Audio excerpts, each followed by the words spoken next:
Brought to you by V-Guard, co-powered by Sensodyne and Vimal. ಬಾಯಲ್ಲಿ ಹೇಳಿ ಕೇಸರಿ. Associate sponsor UltraTech cement. ರಾಜಕೀಯ ರಣಕಣದ ಕುರಿತ 25 ಸುದ್ದಿಯನ್ನ ನೋಡ್ಕೊಂಬರೋಣ ಬನ್ನಿ. ಪರಪ್ಪನ ಅಗ್ರಹಾರ ಜೈಲು ಪಾಲಾಗಿರುವ ಎಚ್.ಡಿ. ರೇವಣ್ಣ ವಿಲವಿಲ ಅಂತಿದ್ದಾರೆ. ಜೈಲಲ್ಲಿ ರೇವಣ್ಣಗೆ ಊಟವೂ ಸೇರ್ತಾ ಇಲ್ಲ, ನಿದ್ರೆಯೂ ಬರ್ತಿಲ್ಲ. ಕಳೆದ 3 ದಿನಗಳಿಂದ ಕಂಬಿ ಹಿಂದೆ ಇರೋ ರೇವಣ್ಣ ಕಂಗಾಲಾಗಿ ಹೋಗಿದ್ದಾರೆ. ಐಷಾರಾಮಿ ಜೀವನ ನಡೆಸಿದ ರೇವಣ್ಣಗೆ ಜೈಲು ಜೀವನ ಸಂಕಷ್ಟ ತಂದೊಡ್ಡಿದೆ. ಕಿಡ್ನಾಪ್ ಕೇಸ್ನಲ್ಲಿ ಜೈಲು ಪಾಲಾಗಿರುವ ರೇವಣ್ಣ 3 ದಿನದಿಂದಲೂ ಕೂಡ ಚಡಪಡಿಸ್ತಾ ಇದ್ದಾರೆ. ರಾತ್ರಿ 2 ಗಂಟೆಯವರೆಗೂ ನಿದ್ರಿಸದೆ ಮೌನಕ್ಕೆ ಜಾರಿದ್ರು ಎನ್ನಲಾಗಿದೆ. ಊಟ ಮಾಡದೆ ಯೋಚಿಸ್ತಾ ಮೌನಕ್ಕೆ ಶರಣಾಗಿದ್ರು. ಜಾಮೀನು ಸಿಗುವ ನಿರೀಕ್ಷೆಯಲ್ಲಿದ್ದ ಶಾಸಕ ಎಚ್.ಡಿ. ರೇವಣ್ಣಗೆ ಶಾಕ್ ಆಗಿದೆ. ಜೈಲು ಹಕ್ಕಿಯಾಗಿರುವ ರೇವಣ್ಣಗೆ ಸಿಬ್ಬಂದಿ ನಿನ್ನೆ ರಾತ್ರಿ ಮುದ್ದೆ, ಚಪಾತಿ, ಅನ್ನ, ಸಾಂಬಾರ್, ಮಜ್ಜಿಗೆ ನೀಡಿದ್ರು. ಬೆಳಗ್ಗೆ 5:15ಕ್ಕೆ ನಿದ್ರೆಯಿಂದ ಎದ್ದಿದ್ದಾರೆ. ಜೈಲಿನ ಮೆನು ಪ್ರಕಾರ ಇಂದು ಟೊಮ್ಯಾಟೊ ಬಾತ್ ಅನ್ನು ನೀಡಲಾಗಿದೆ. ಪರಪ್ಪನ ಅಗ್ರಹಾರ ಕ್ವಾರಂಟೈನ್ ಸೆಲ್ನಲ್ಲಿ ರೇವಣ್ಣ ಬಂಧಿಯಾಗಿದ್ದಾರೆ. ಜೈಲು ಸೇರಿದಾಗಿನಿಂದಲೂ ಎಚ್.ಡಿ. ರೇವಣ್ಣ ಹೈರಾಣಾಗಿದ್ದಾರೆ. ಹೊಟ್ಟೆ ನೋವು ಹಿನ್ನೆಲೆಯಲ್ಲಿ ರೇವಣ್ಣ ಮೇಲೆ ವೈದ್ಯರು ನಿಗಾ ಇಟ್ಟಿದ್ದಾರೆ. ಬೆಳಗ್ಗೆ ಮತ್ತೆ ಸಂಜೆ ವೇಳೆ ರೇವಣ್ಣಗೆ ಆರೋಗ್ಯ ತಪಾಸಣೆ ತಗೊಳ್ಳೋಣ. ಇದು ಇನ್ವರ್ಟರ್ ಎಸಿ. ನೀವು ಗ್ಯಾಮ್ಲರ್ ಅಲ್ವಾ? ಗ್ಯಾಮ್ಲರ್ ಜೂಜಾಡ್ತಿರಲ್ವಾ? ನೀವು ಜೂಜಾಡ್ತೀರಾ? ಇಲ್ಲ, ಯಾರು ಏನು ಹೇಳಿದ್ರು ಅಂತ ನೀನು ಎಷ್ಟು ಕಾಸ್ಟ್ಲಿ ಹಾಗೂ ಡೆಲಿಕೇಟ್ ಎಸಿ ತಗೊಂಡು ಸ್ಟೆಬಿಲೈಸರ್ ತಗೊಳ್ಳಿಲ್ಲ ಅಂದ್ರೆ ಇದು ಜೂಜಾಟ ತಾನೇ. ಒಂದೇ ಫ್ಲಕ್ಚುಯೇಷನ್ ಗೆ ನಿಮ್ಮ ಇನ್ವರ್ಟರ್ ಎಸಿಯ ಪಾರ್ಟ್ಸ್ ಡ್ಯಾಮೇಜ್ ಆಗಬಹುದು. ಅದನ್ನು ವಿ-ಗಾರ್ಡ್ ಉಪಯೋಗಿಸಿ ಸುರಕ್ಷಿತವಾಗಿರಿಸಿ. V Guard, India's number 1 stabiliser. ಮಾಡಲಾಗ್ತಾ ಇದೆ. ಜೈಲು ಆಸ್ಪತ್ರೆಯ ವೈದ್ಯರು ಚಿಕಿತ್ಸೆ ನೀಡ್ತಾ ಇದ್ದಾರೆ. ಆರೋಗ್ಯ ಸಮಸ್ಯೆ ಹೆಚ್ಚಾದರೆ ಬೇರೆ ಆಸ್ಪತ್ರೆಗೆ ರೇವಣ್ಣ ಶಿಫ್ಟ್ ಆಗೋ ಸಾಧ್ಯತೆಗಳಿವೆ. ಪೆನ್ಡ್ರೈವ್ ಕೇಸ್ನ ತನಿಖೆಯನ್ನು ಎಸ್ಐಟಿ ಚುರುಕುಗೊಳಿಸಿದೆ. ವಿಡಿಯೋ ಹರಿಬಿಟ್ಟವರ ಸಾಕ್ಷಿ ಕಲೆ ಹಾಕ್ತಾ ಇರೋ ಎಸ್ಐಟಿಗೆ 4 ಮೇಲೆ ಅನುಮಾನ ದಟ್ಟವಾಗಿದೆ. ಕಾರ್ತಿಕ್, ನವೀನ್ ಗೌಡ, ಪುಟ್ಟರಾಜು ಹಾಗೂ ಚೇತನ್ ತಲೆಮರೆಸಿಕೊಂಡಿದ್ದು ಬಂಧನಕ್ಕೆ ಎಸ್ಐಟಿ ಮುಂದಾಗಿದೆ. ಸಂಸದ ಪ್ರಜ್ವಲ್ ಕೂಡಲೇ ಒಂದು ಶರಣಾಗಬೇಕು ಅಂತ ಬೆಂಗಳೂರಲ್ಲಿ ಸಚಿವ ಎಂಬಿ ಪಾಟೀಲ್ ಹೇಳಿದ್ದಾರೆ. ಈಗಾಗಲೇ ಲುಕ್ಔಟ್ ನೋಟಿಸ್ ಜಾರಿ ಮಾಡಲಾಗಿದೆ. ಕೇಂದ್ರ ಸರ್ಕಾರ ಪ್ರಜ್ವಲ್ ಕರೆತರುವ ಕೆಲಸ ಮಾಡಬೇಕು ಅಂತ ಬೆಂಗಳೂರಲ್ಲಿ ಸಚಿವ ಎಂಬಿ ಪಾಟೀಲ್ ಆಗ್ರಹಿಸಿದರು. ಅತ್ಯಾಚಾರ ಪ್ರಕರಣದಲ್ಲಿ ತಲೆಮರೆಸಿಕೊಂಡಿರುವ ಪ್ರಜ್ವಲ್ ರೇವಣ್ಣ ಹುಡುಕಿಕೊಟ್ಟವರಿಗೆ 1 ಲಕ್ಷ ರೂಪಾಯಿ ಬಹುಮಾನ ಘೋಷಿಸಲಾಗಿದೆ. ಪ್ರಜ್ವಲ್ ಹುಡುಕುವಲ್ಲಿ ಕೇಂದ್ರ ಮತ್ತು ರಾಜ್ಯ ಸರ್ಕಾರ ವಿಫಲವಾಗಿದೆ. ಹಾಗಾಗಿ ಆರೋಪಿ ಪ್ರಜ್ವಲ್ ಹುಡುಕಿಕೊಟ್ಟರೆ ಬಹುಮಾನ ಕೊಡ್ತೀವಿ ಅಂತ ಜನತಾ ಪಕ್ಷ ಘೋಷಿಸಿದೆ. ಬೆಂಗಳೂರಿನ ಶಿವಾನಂದ ಸರ್ಕಲ್ನಲ್ಲಿ ಪೋಸ್ಟರ್ ಅಂಟಿಸಲಾಗಿದೆ. ಮಹಿಳೆಗೆ ಲೈಂಗಿಕ ಕಿರುಕುಳ ಕೇಸ್ನಲ್ಲಿ ದೇವರಾಜೇಗೌಡಗೆ ಸಂಕಷ್ಟ ಎದುರಾಗಿದೆ. ದೇವರಾಜೇಗೌಡ ವಿರುದ್ಧವೂ ರೇಪ್ ಕೇಸ್ ದಾಖಲಿಸಲಾಗಿದೆ.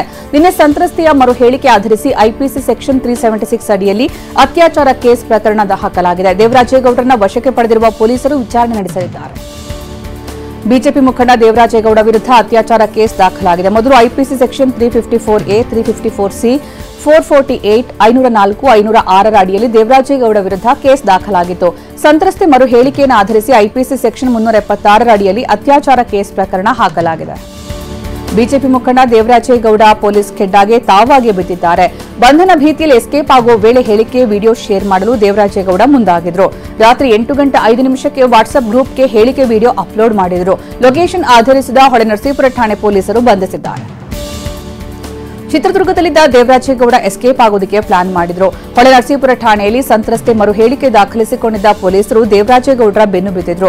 ದೇವರಾಜೇಗೌಡ ಮೊಬೈಲ್ ಆನ್ ಇಟ್ಟಿದ್ದೇ ಮುಳುವಾಗಿದೆ. ರಾತ್ರಿ 8:10 ಸುಮಾರಿಗೆ ದೇವರಾಜೇಗೌಡ ಬಂಧನವಾಗಿದೆ. ನಮ್ಮ ಹಿಂದೆ ದೊಡ್ಡವರಿದ್ದಾರೆ ಎಂಬ ದೇವರಾಜೇಗೌಡ ಹೇಳಿಕೆಗೆ ಡಿಸಿಎಂ ಡಿಕೆ ಪ್ರತಿಕ್ರಿಯಿಸಿದ್ರು. ರಾತ್ರಿಯೆಲ್ಲ ನಾನು ಬಿಸಿ ಇದ್ದೆ, ಪೇಪರ್ ಕೂಡ ನಾನು ನೋಡಿಲ್ಲ, ಕಡಪಾಗಿ ಹೋಗಿ ಬಂದ್ಮೇಲೆ ಮಾತಾಡ್ತೀನಿ, ನನಗೆ ಯಾವುದೇ ವಿಚಾರ ಗೊತ್ತಿಲ್ಲ ಅಂತ ಡಿಸಿಎಂ ಡಿಕೆ ಹೇಳಿದ್ದಾರೆ. ಪ್ರಜ್ವಲ್ ಅತ್ಯಾಚಾರ ಕೇಸ್ ತನಿಖೆಯನ್ನು ಎಸ್ಐಟಿ ಮತ್ತಷ್ಟು ಚುರುಕುಗೊಳಿಸಿದೆ. ತನಿಖಾ ತಂಡದ ಅಧಿಕಾರಿಗಳಿಗೆ ಎಸ್ಐಟಿ ಮುಖ್ಯಸ್ಥ ವಿಕೆ ಸಿಂಗ್ ಖಡಕ್ ವಾರ್ನಿಂಗ್ ಕೊಟ್ಟಿದ್ದಾರೆ. ತನಿಖೆ ಮಾಹಿತಿಗಳು ಸೋರಿಕೆಯಾಗದಂತೆ ಎಚ್ಚರಿಕೆ ವಹಿಸುವುದಕ್ಕೆ ಸೂಚಿಸಲಾಗಿದೆ. ವಿಚಾರಣೆಗೆ ಮುನ್ನ, ವಿಚಾರಣೆ ನಂತರ ಮಾಹಿತಿ ಸೋರಿಕೆಯಾಗಿರುವುದಕ್ಕೆ ಗರಂ ಆಗಿದ್ದಾರೆ. ಜೈಲಿನ ಬಿಡುಗಡೆಯಾಗಿರುವ ದೆಹಲಿ ಸಿಎಂ ಅರವಿಂದ್ ಕೇಜ್ರಿವಾಲ್ ಇಂದು ಹನುಮಾನ್ ದೇವಸ್ಥಾನಕ್ಕೆ ಭೇಟಿ ನೀಡಿದ್ದಾರೆ. ಇಂದು ಪ್ರಚಾರದ ಅಖಾಡಕ್ಕೆ ಧುಮುಕಲಿದ್ದಾರೆ. ಇಂದು ದಕ್ಷಿಣ ದೆಹಲಿಯಲ್ಲಿ ರೋಡ್ ಶೋ ನಡೆಸಿ ಮತಯಾಚಿಸಲಿದ್ದಾರೆ. ಅಬಕಾರಿ ನೀತಿ ಪ್ರಕರಣದಲ್ಲಿ ಜೈಲು ಪಾಲಾಗಿದ್ದ ಸಿಎಂ ಕೇಜ್ರಿವಾಲ್ಗೆ ನಿನ್ನೆಯಷ್ಟೇ ಸುಪ್ರೀಂ ಕೋರ್ಟ್ ಷರತ್ತುಬದ್ಧ ಜಾಮೀನು ನೀಡಿತ್ತು. ಲೋಕಸಭೆ ಚುನಾವಣೆ ಗೆಲ್ಲೋದಕ್ಕೆ ಪ್ರಧಾನಿ ಮೋದಿ ದಂಡಯಾತ್ರೆ ಆರಂಭಿಸಿದ್ದಾರೆ. ಇಂದು ಒಡಿಶಾದಲ್ಲಿ ಪಿಎಂ ಮೋದಿ ಬೃಹತ್ ಸಮಾವೇಶಗಳನ್ನು ಉದ್ದೇಶಿಸಿ ಮಾತನಾಡಿದ್ದಾರೆ. ಕಂದಮಾರ್ ಮತ್ತು ಬಾಲಂಗೀರ್ನಲ್ಲಿ ಪ್ರಧಾನಿ ಮೋದಿ ಮತಬೇಟೆಯಾಡಿದ್ದಾರೆ. ನಾಳೆ ಪಶ್ಚಿಮ ಬಂಗಾಳಕ್ಕೆ ಪ್ರಧಾನಿ ಮೋದಿ ಲಗ್ಗೆ ಇಡಲಿದ್ದಾರೆ. ತೆಲಂಗಾಣದಲ್ಲಿ ಅಮಿತ್ ಶಾ ದಂಡಯಾತ್ರೆ ನಡೆಸ್ತಾ ಇದ್ದಾರೆ. ಕೇಂದ್ರ ಗೃಹ ಸಚಿವ ಅಮಿತ್ ಶಾ ಇಂದು ಭರ್ಜರಿ ಮತ ಶಿಕಾರಿ ನಡೆಸಲಿದ್ದಾರೆ. ವಿಕಾರಾಬಾದ್ ಹಾಗೂ ವನಾಪರ್ತಿಯಲ್ಲಿ ಬಿಜೆಪಿ ಅಭ್ಯರ್ಥಿಗಳ ಪರ ಕ್ಯಾಂಪೇನ್ ಮಾಡಲಿದ್ದಾರೆ. ಅಮಿತ್ ಶಾ ರ್ಯಾಲಿ ಹಿನ್ನೆಲೆಯಲ್ಲಿ ಬಿಗಿ ಭದ್ರತೆ ನಿಯೋಜಿಸಲಾಗಿದೆ. ಆಂಧ್ರಪ್ರದೇಶದಲ್ಲಿ ಕಾಂಗ್ರೆಸ್ ನಾಯಕ ರಾಹುಲ್ ಗಾಂಧಿ ಇಂದು ರಣಕಹಳೆ ಮೊಳಗಿಸಲಿದ್ದಾರೆ. ಆಂಧ್ರಪ್ರದೇಶದ ಕಡಪದಲ್ಲಿ ಕಾಂಗ್ರೆಸ್ ಅಭ್ಯರ್ಥಿ ಪರ ಮತಯಾಚಿಸಲಿದ್ದಾರೆ. ಬೃಹತ್ ರ್ಯಾಲಿ ನಡೆಸಲಿದ್ದು ಸಾವಿರಾರು ಕಾಂಗ್ರೆಸ್ ಕಾರ್ಯಕರ್ತರು ಭಾಗಿಯಾಗಲಿದ್ದಾರೆ. ಆಂಧ್ರಪ್ರದೇಶದಲ್ಲಿ ಲೋಕಸಭೆ ಚುನಾವಣಾ ರಣಕಣ ರಂಗೇರಿದೆ. ಬಿಜೆಪಿ ರಾಷ್ಟ್ರೀಯ ಅಧ್ಯಕ್ಷ ಜೆಪಿ ನಡ್ಡಾ ತಿರುಪತಿ ತಿಮ್ಮಪ್ಪನ ಮೊರೆ ಹೋಗಿದ್ರು. ಆಂಧ್ರದಲ್ಲಿ ಮತ ಶಿಕಾರಿ ನಡೆಸಲಿರುವ ಜೆಪಿ ನಡ್ಡಾ ವೆಂಕಟೇಶ್ವರನ ದರ್ಶನ ಪಡೆದರು. ಬಳಿಕ ಬಿಜೆಪಿ ಅಭ್ಯರ್ಥಿಗಳ ಪರ ನಡ್ಡಾ ಪ್ರಚಾರ ಆರಂಭಿಸಿದ್ದಾರೆ. ಹಿಮಾಚಲ ಪ್ರದೇಶದಲ್ಲಿ ಬಿಜೆಪಿ ಅಭ್ಯರ್ಥಿ ಅನುರಾಗ್ ಠಾಕೂರ್ ದೇವರ ಮೊರೆ ಹೋಗಿದ್ದಾರೆ. ವಿಜಯ ಸಂಕಲ್ಪ ಯಾತ್ರೆಗೆ ಮುನ್ನ ಆವಾದೇವಿ ಮಂದಿರದಲ್ಲಿ ಪೂಜೆ ಸಲ್ಲಿಸಿದ್ದಾರೆ. ಅಲ್ಲದೆ ತಮ್ಮ ನಿವಾಸದಲ್ಲಿ ಕನ್ಯಾ ಪೂಜೆ ಕೂಡ ನೆರವೇರಿಸಿದ್ರು. ಬಿಜೆಪಿ ಪರ ಅಲೆ ಇದ್ದು ಗೆಲುವು ನಿಶ್ಚಿತ ಅಂತ ಅನುರಾಗ್ ಠಾಕೂರ್ ಹೇಳಿದ್ದಾರೆ.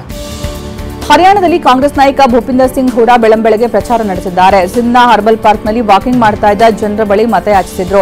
ಈ ವೇಳೆ ಸೋನಿಪತ್ ಲೋಕಸಭಾ ಕ್ಷೇತ್ರದ ಕಾಂಗ್ರೆಸ್ ಅಭ್ಯರ್ಥಿ ಸತ್ಪಾಲ್ ಬ್ರಹ್ಮಚಾರಿ ಕೂಡ ಜೊತೆಗಿದ್ರು. ಬಿಹಾರದಲ್ಲಿ ಎಐಸಿಸಿ ಅಧ್ಯಕ್ಷ ಮಲ್ಲಿಕಾರ್ಜುನ ಖರ್ಗೆ ಭರ್ಜರಿ ಪ್ರಚಾರ ನಡೆಸಲಿದ್ದಾರೆ. ಬಿಹಾರದ ಸಮಸ್ತಿಪುರ ಮತ್ತು ಮುಜಾಫರ್ಪುರ್ನಲ್ಲಿ ರ್ಯಾಲಿ ನಡೆಸಲಿದ್ದಾರೆ. ಇದಕ್ಕೂ ಮೊದಲು ಸಾರ್ವಜನಿಕ ಸಭೆಯಲ್ಲಿ ಭಾಗಿಯಾಗಲಿದ್ದಾರೆ. ಕೈ ಅಭ್ಯರ್ಥಿಗಳ ಪರ ಮಲ್ಲಿಕಾರ್ಜುನ ಖರ್ಗೆ ಮತಯಾಚಿಸಲಿದ್ದಾರೆ. ಪ್ರಧಾನಿ ಮೋದಿ ಎಲ್ಲದರಲ್ಲೂ ರಾಜಕೀಯ ಮಾಡ್ತಾರೆ ಅಂತ ತೆಲಂಗಾಣ ಸಿಎಂ ರೇವಂತ್ ರೆಡ್ಡಿ ವಾಗ್ದಾಳಿ ನಡೆಸಿದ್ದಾರೆ. ಈ ಬಗ್ಗೆ ಹೈದರಾಬಾದ್ನಲ್ಲಿ ಪ್ರತಿಕ್ರಿಯಿಸಿದ ರೇವಂತ್ ರೆಡ್ಡಿ, ಮೋದಿಯವರ ಚಿಂತನೆ ದೇಶದ ಪರವಾಗಿಲ್ಲ. ಆದ್ದರಿಂದ ದೇಶ ಕೂಡ ಬಿಜೆಪಿ ಮತ್ತು ಮೋದಿ ಇಲ್ಲದೆ ಇರೋದನ್ನ ಬಯಸ್ತಾ ಇದೆ. ಮೋದಿ ಎಲ್ಲದಕ್ಕೂ ಜೈ ಶ್ರೀರಾಮ್ ಅಂತ ಹೇಳ್ತಾರೆ ಅಂತ ಕಿಡಿಕಾರಿದ್ದಾರೆ. ಮಧ್ಯಪ್ರದೇಶದಲ್ಲಿ ಇಂದು ಬಹಿರಂಗ ಚುನಾವಣಾ ಪ್ರಚಾರಕ್ಕೆ ತೆರೆ ಬೀಳಲಿದೆ ಅಂತ ಮಧ್ಯಪ್ರದೇಶ ಸಿಎಂ ಮೋಹನ್ ಯಾದವ್ ಹೇಳಿದ್ದಾರೆ. ಈ ಬಗ್ಗೆ ಪ್ರತಿಕ್ರಿಯಿಸಿದ ಮೋಹನ್, ಇನ್ನೆರಡು ದಿನ ಮನೆ ಮನೆಗೆ ತೆರಳಿ ಜನರನ್ನ ಭೇಟಿಯಾಗ್ತೀವಿ. ಪ್ರಧಾನಮಂತ್ರಿ ಮೋದಿ ಪರ ವಾತಾವರಣವಿದೆ. ಕಾಂಗ್ರೆಸ್ ಸ್ಥಿತಿ ಕೆಟ್ಟದ್ದಾಗಿದೆ ಅಂತ ಕಿಡಿಕಾರಿದ್ದಾರೆ. ಮಧ್ಯಪ್ರದೇಶದಲ್ಲಿ ಲೋಕಸಭಾ ಚುನಾವಣಾ ಕಾವು ರಂಗೇರಿದ್ದು ಮುಖ್ಯಮಂತ್ರಿ ಮೋಹನ್ ಯಾದವ್ ಕೂಡ ಪ್ರಚಾರದ ಕಣದಲ್ಲಿದ್ದಾರೆ.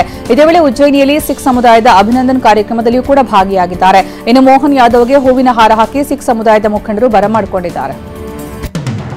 ಇದೇ ಮೊದಲ ಬಾರಿಗೆ ಒಡಿಶಾದ ಮಲ್ಕಾನಗಿರಿ ಜಿಲ್ಲೆ ಚಿತ್ರಕೊಂಡ ಬ್ಲಾಕ್ನಲ್ಲಿರುವಂತಹ ನಿವಾಸಿಗಳು ಮತದಾನ ಮಾಡಲಿದ್ದಾರೆ. ನಕ್ಸಲ್ ಪೀಡಿತ ಸ್ವಾಭಿಮಾನ ಅಂಚಲ ನಿವಾಸಿಗಳು ಸಂತಸ ಹಂಚಿಕೊಂಡಿದ್ದಾರೆ.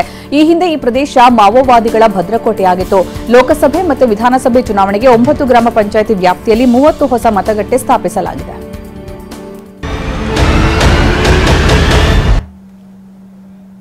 Brought to you by V-Guard, co-powered by Sensodyne and Vimal. ಬಾಯಲ್ಲಿ ಹೇಳಿ ಕೇಸರಿ. Associate sponsor Ultratech Cement.